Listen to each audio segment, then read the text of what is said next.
Olá pessoal, conforme prometido então, no último vídeo eu vou mostrar hoje uma planilha real aí de um valuation que foi feito num processo de M&A, ou seja, num processo de fusões e aquisições, onde eu estava atuando no sell side, né, conhecido como lado vendedor, assessorando a empresa que estava sendo vendida.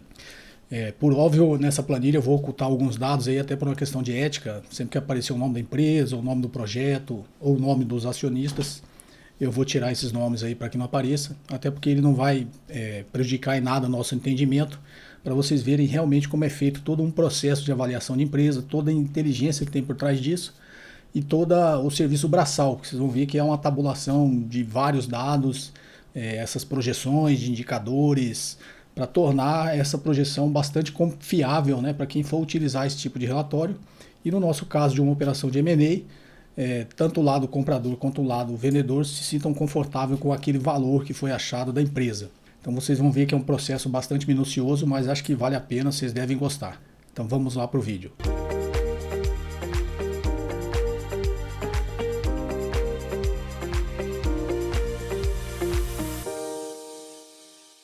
Bem pessoal, não se assuste, está aparecendo pequeno aqui, mas quando eu tiver que destacar algum dado, eu vou aumentar aqui o zoom da tela. Então eu queria que vocês primeiro prestassem atenção aqui embaixo, todas as informações, né, todas as planilhas aqui são criadas. Isso aqui é criado sempre do zero, é óbvio que a gente tem uma inteligência aqui que a gente vai criando com o tempo na empresa e a gente já tem alguns modelos, mas cada modelo de avaliação de cada empresa ela é diferente, né? A gente faz alguns ajustes nessas planilhas, nessas fórmulas, nessas ligações que tem entre uma planilha e outra, mas grosso modo é sempre a mesma metodologia, né? Que conforme eu passei nos vídeos anteriores, de se fazer as projeções, de fazer os cálculos é o mesmo, né? O que muda, óbvio, é a característica peculiar de cada empresa. Então eu queria que vocês prestassem atenção aqui, eu vou passar por cada planilha dessa aqui, espero que o vídeo não fique muito longo, mas tem aqui, a gente vai chegar no final nessa aqui, vocês devem estar vendo o cursor do mouse aqui, né, aqui embaixo, canto inferior esquerdo aqui é o valuation, é onde a gente chega realmente no valor da empresa. Essa primeira é o que a gente chama de financial as is, ou as finanças como elas são, né, finanças como ela é. Aqui tem uma série de análises que a gente faz,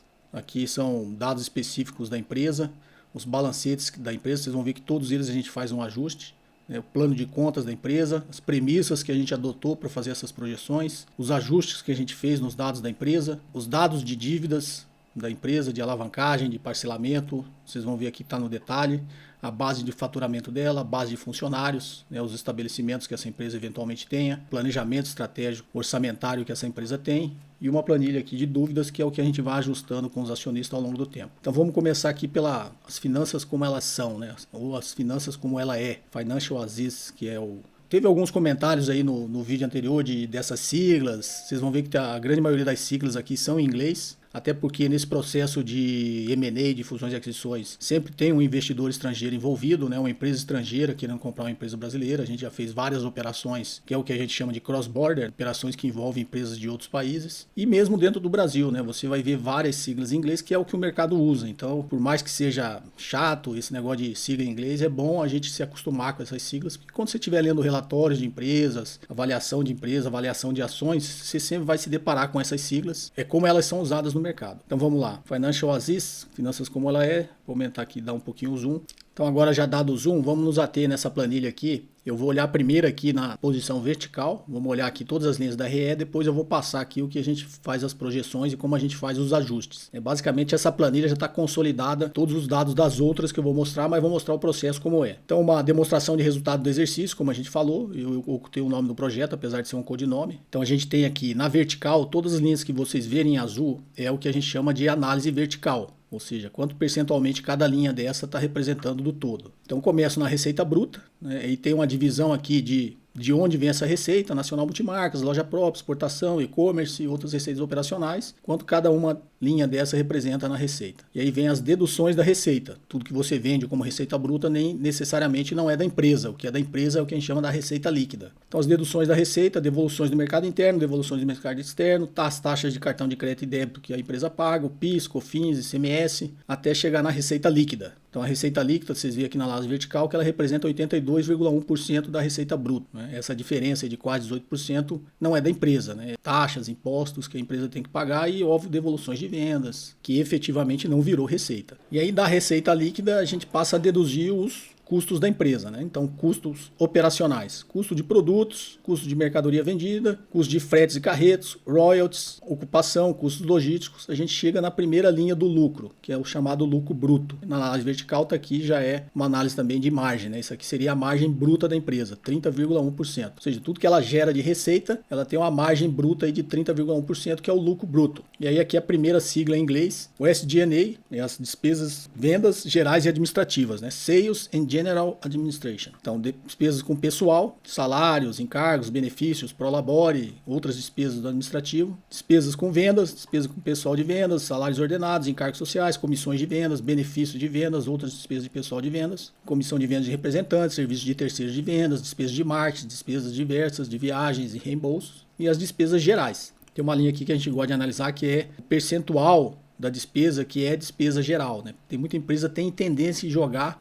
várias despesas ali e não classificar direito e jogar como despesa geral. E aí aqui no caso é 19%. Então PCLD, utilidades, despesas com materiais, despesa com manutenção, serviços de terceiros, despesas bancárias, outras despesas. E a gente chega naquela linha do EBITDA, né, que a gente viu no vídeo anterior, que é o Earnings Before Interest, Tax, Depreciation and Amortization. Lucro antes dos juros, dos impostos, da depreciação e da amortização. Essa é uma sigla que vocês vão ver em qualquer relatório que vocês usarem, tá? É a sigla EBITDA, né? Popularmente chamada de lucro operacional. Mas o EBITDA ele tem esse conceito que ele é calculado sempre antes de se pagar os juros, né, do capital terceiro, antes de se pagar os impostos e antes de se lançar a depreciação e amortização. O EBIT, ou seja, você tirou o D e o A da sigla aqui, sobrou o EBIT, né? Que é o lucro antes dos juros e dos impostos. E aí você joga aqui os resultados financeiros. Receitas financeiras, despesas financeiras. Despesas financeiras, o que ele pagou de juros sobre a dívida. Receitas, eventualmente, essa é uma empresa de comércio, então ela deve cobrar aí, dar crédito para o cliente financiado a juros. Então ele cobra, que ele lança como receita financeira. E aí vem o resultado não operacional, que é o LAI. O resultado não operacional, gente, tem muita empresa igual. Você tem você é uma rede de bancos. Você vendeu uma agência bancária, né? Vendeu um imóvel. E esse imóvel entra no seu resultado, você tem que lançar como não operacional. Porque o banco não é uma imobiliária, então tudo que ele provê de receita que não seja da operação da empresa, ou core business da empresa, ele lança como receita não operacional. É o resultado que a gente chama de resultado não operacional. Essa sigla já está em português, lucro antes do imposto de renda. Calcula o imposto de renda e a CSLL, que é a contribuição social sobre o lucro líquido, né? Tira aqui e chega na linha aqui que todos conhecem do lucro líquido. Esse lucro líquido é, teoricamente, já do fluxo de caixa do acionista, né? Por quê? E aí é aquele conceito que eu disse sobre a utilização de capital de terceiros. Aqui, a despesa financeira, ela é sempre lançada antes da base de cálculo. A base de cálculo do imposto de renda é essa laíra aqui. Então, a despesa financeira, ela ajuda a diminuir essa base de cálculo. Logo, se ela ajuda a diminuir essa base de cálculo, a empresa vai pagar menos imposto de renda, porque agora tem uma base menor. Então, juros sobre capital de terceiros tem benefício fiscal, que além dele ser mais barato, ele ainda reduz o pagamento de imposto de renda da empresa. Aqui mais para baixo a gente vê, tem o balanço patrimonial, que todo mundo conhece, né? Ativo circulante, ativo não circulante, passivo mais PL, passivo circulante ou não circulante mais o patrimônio líquido, capital social, reserva de capital, tudo lançado.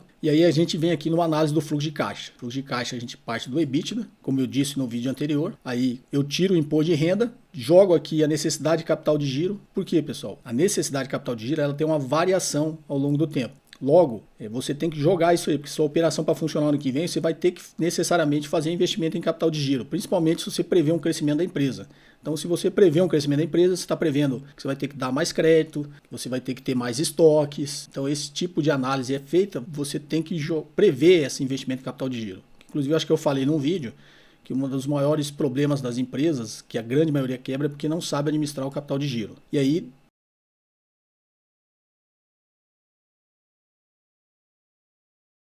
tirou o CAPEX, que é a necessidade de investimento em capital, né? Então você vai comprar um novo equipamento, uma nova máquina para sua empresa, é considerado CAPEX, é investimento em bens de capital, por isso chama CAPEX. Então você tem que tirar isso aqui. Inclusive, todo ano a empresa tem que fazer investimento em CAPEX para continuar gerando esse caixa. Então qual que é a lógica? Se eu preciso continuar gerando caixa e essa minha projeção de geração de caixa ou crescimento de geração de caixa necessita de um investimento em bens de capital para ela continuar sendo sustentável. Aqui outras contas, como eu disse ontem, tem outras contas que a gente lança, mas não vou entrar nesse detalhe, variação de contas não circulantes, né? Você chega naquilo que eu mostrei ontem, ó, fluxo de caixa operacional da empresa, né? Pela sigla em inglês, Free Cash Flow to Firm, fluxo de caixa operacional para a empresa. Então esse dinheiro aqui, ó, quando eu falo que é da empresa, é tanto do capital próprio quanto do capital de terceiros. Aqui a gente está vendo, inclusive, um prejuízo. Então, amortização de empréstimos, aí eu tiro o quê? Tudo que afeta o capital do acionista. Amortização de empréstimos, aporte e distribuição de capital, receitas financeiras, despesas financeiras, variação do patrimônio líquido, resultado não operacional, inclusão do efeito da dívida. E aí eu chego no que é chamado de Free Cash Flow to Equity. O equity é o patrimônio líquido da empresa, então fluxo de caixa operacional para o acionista. Então aqui é o caixa no início do período e o caixa no fim do período, né? E aqui alguns indicadores que a gente utiliza para fazer a análise, né? Dívida líquida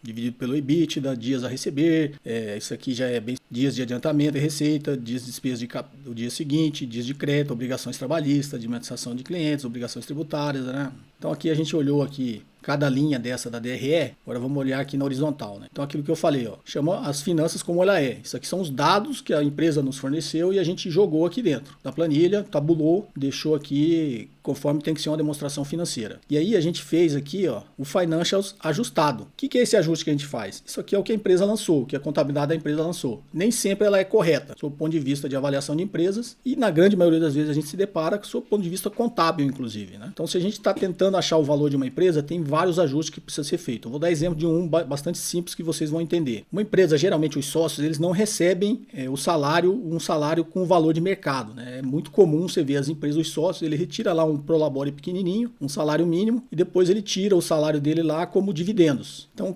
isso acaba prejudicando um pouquinho a avaliação para quem vai comprar essa empresa, né? Porque se a pessoa comprar e esses acionistas da empresa que foi vendida saírem, ele vai ter que colocar um profissional de mercado no lugar dele. Então esse salário que ele deixou de lançar lá na demonstração financeira vai impactar o resultado lá no final. Lá naquela linha que eu mostrei de despesa com o pessoal, teoricamente não tem despesa, a despesa está baixa porque não tem despesa de executivo, porque os executivos são os próprios acionistas. Então esse é um tipo de ajuste simples, que é fácil vocês entenderem, que a gente vai lá e ajusta nisso aqui que a gente chama de financials ajustado. É lógico que tem uma outra série de ajustes que a gente faz, é como se a gente estivesse pegando a empresa e colocando a empresa num nível correto de governança corporativa, de compliance, se aquela empresa fosse redondinha, fizesse tudo certinho, como que seria essa demonstração dela. Então a gente ajusta toda essa linha, prevendo que essa empresa agora é 100% ali correta, né? Faz tudo conforme manda as regras, governança corporativa e compliance. Essa empresa, a gente estava olhando ela até meados ali de 2017, e aí a gente passa aqui, que é isso aqui, é o financials projetado. Então eu peguei as finanças como ela é, ou as finanças como elas são, né?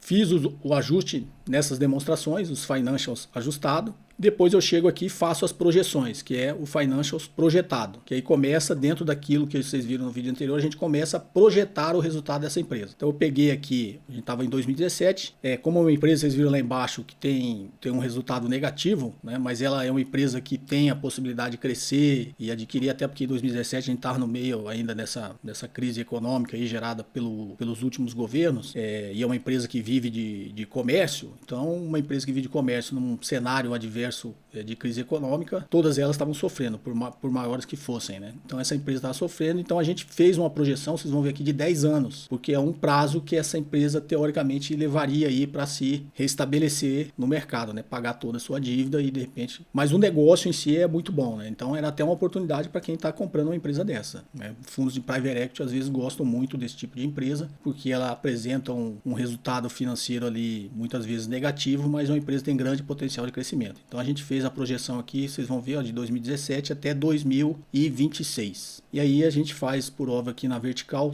o ajuste em todas as linhas. Em todas as linhas tem esse ajuste. E aí muitos de vocês perguntaram nos comentários, mas uma variável é subjetiva, sim, por isso que é bom você ter o conhecimento para fazer essas projeções. Não que você vá fazer, né? No nosso caso aqui a gente faz porque é o nosso trabalho. Mas quando você pegar um relatório como esse aqui, de um analista, de uma corretora, recomendando a compra de uma ação de uma empresa, você ter esse conhecimento para você bater o olho nisso aqui e conseguir ali, pela sua intuição, saber aonde ali a subjetividade do analista está impactando positivamente ou negativamente aquela projeção. Mas tem todo um trabalho intelectual por trás disso, que é o que eu vou mostrar aqui nas planilhas seguintes.